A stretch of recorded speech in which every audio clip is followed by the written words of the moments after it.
new beginning. As distant hearts begin believing. Hey everybody, welcome to the training portion of this week's video. Today's May 2nd and we're doing back and biceps today. So first up, we're doing a chest supported machine row on the hammer strength machine. And what I'm doing here is I'm pulling the weight back through my elbows so as to avoid putting too much of the emphasis on the biceps. And I'm pinching my shoulder blades together at the top of the movement as hard as I can, almost like you're imagining that you're trying to squeeze a pencil between the two of them. And then on the eccentric, for every movement, we're going down 2 to 3 seconds-ish, and then a slight pause at the bottom before repeating the movement. So for this movement, I've done 3 sets of like 10 to 15 reps, and the goal that I had set out for myself this week, for my workouts at least, is to fail somewhere around 12 to 13 reps. And this one here is, I believe, the 3rd set, so I didn't get all the way to 15. I actually think I did about like 11 or so on this one before failing.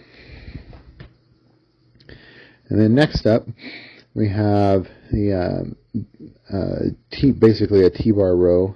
We're using a new piece of equipment to the gym that I go to, an Arsenal row.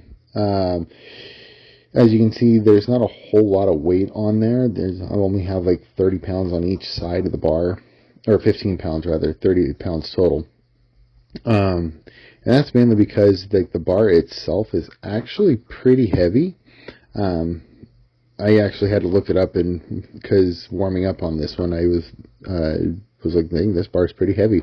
Found out that that unloaded, that the resistance is actually 55 pounds. So the weight that I'm actually pulling here is about 85. So it doesn't take a whole lot of weight for this. And because it's still new, this was actually my first or second time using this machine. So like, I'm still getting used to the mechanics of the machine, and still finding out what settings works best for me. And yeah, still pulling through with the elbows and squeezing my shoulder blades together. And if you notice, I'm actually not using gripping the handles normally, like with my thumb around the handles. And even on this movement here, which is a bent over dumbbell row, I'm actually not gripping it normally with my thumb around the handle. I'm actually gripping the dumbbells and the handles of the row machines as if my hands are hooks, which helps take the emphasis off of the forearms and allows me to pull the weight back. And if you look here, I'm not exactly horizontal. This is one of those things where I recommend recording yourself doing the workouts, because then you can see where improvements need to be made. I only recorded the one set. I supersetted the Arsenal row and this row together, so I only recorded the one half of each of those supersets. Next up, we have a supinated grip single arm lat pull down. This one I don't go too heavy on. I find that I don't need to.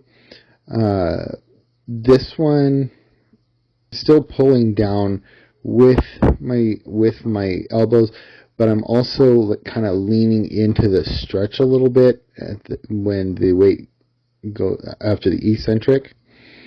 And then when I come down, I'm smashing my tricep into my lat and almost trying to dig my elbow into my hip to get that full contraction.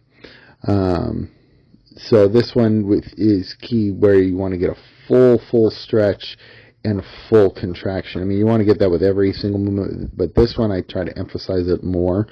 But yeah, I don't go too heavy on the weight on this, mostly because this cable system that my gym has here, the weight is all on a single cable, whereas before my gym got this set up, they had a double pulley cable, I guess is what it is, you can call it.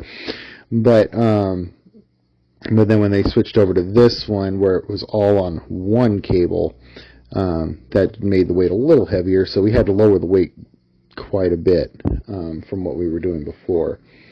So this one I only did 2 sets, 10 to 15 reps, trying to fail around 12 to 13.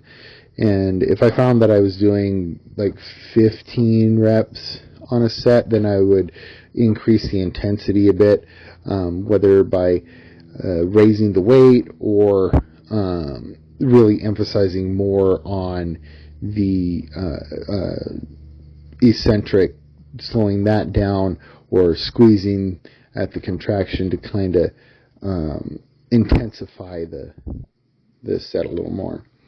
And now we have a wide grip lat pull down, the bread and butter of back workouts.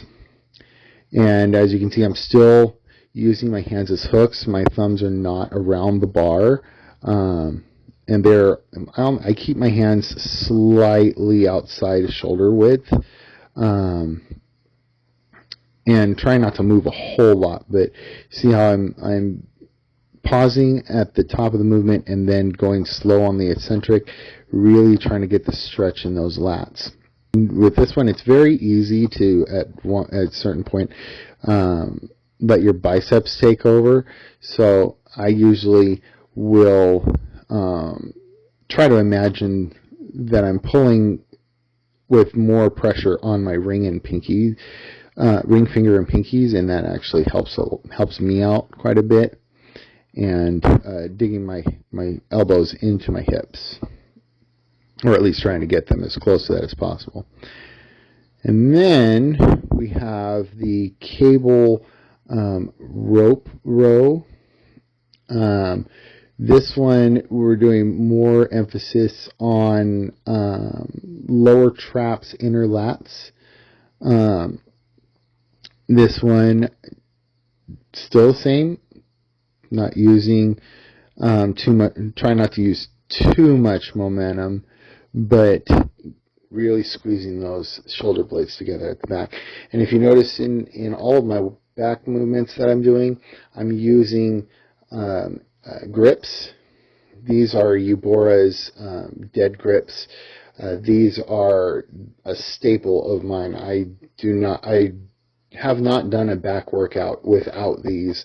I'll have the link in the description, and if you use code JPFIT at checkout, you save 15% on your entire order. So I highly, highly, highly recommend these grips, because these will take the grip factor out of the equation, and takes the emphasis off of your off of your forearms and such, and really helps with your back workouts.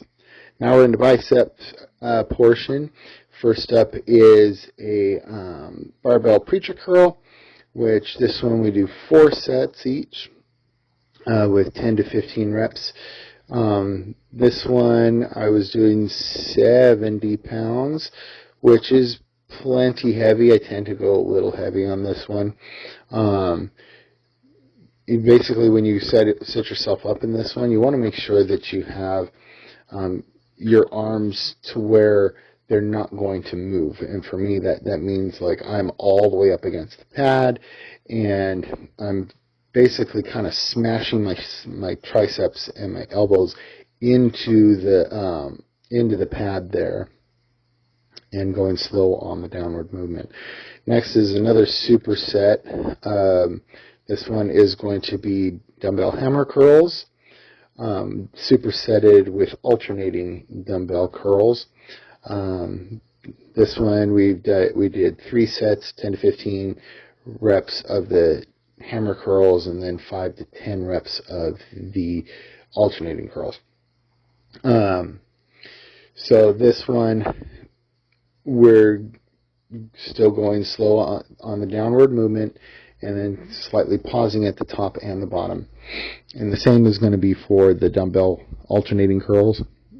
This one I keep fairly light, only because my biceps get quite a bit of a beating with the hammer curls.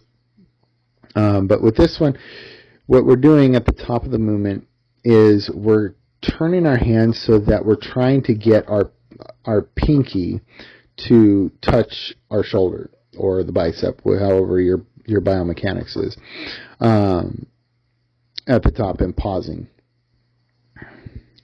That way we get a full hard contraction in the biceps, and then when we go down to the bottom, get that fully stretched bicep by basically flexing your triceps. Your arms basically are, what I've learned is your function with your arms is if your triceps are flexed, then your biceps are fully stretched, and then vice versa.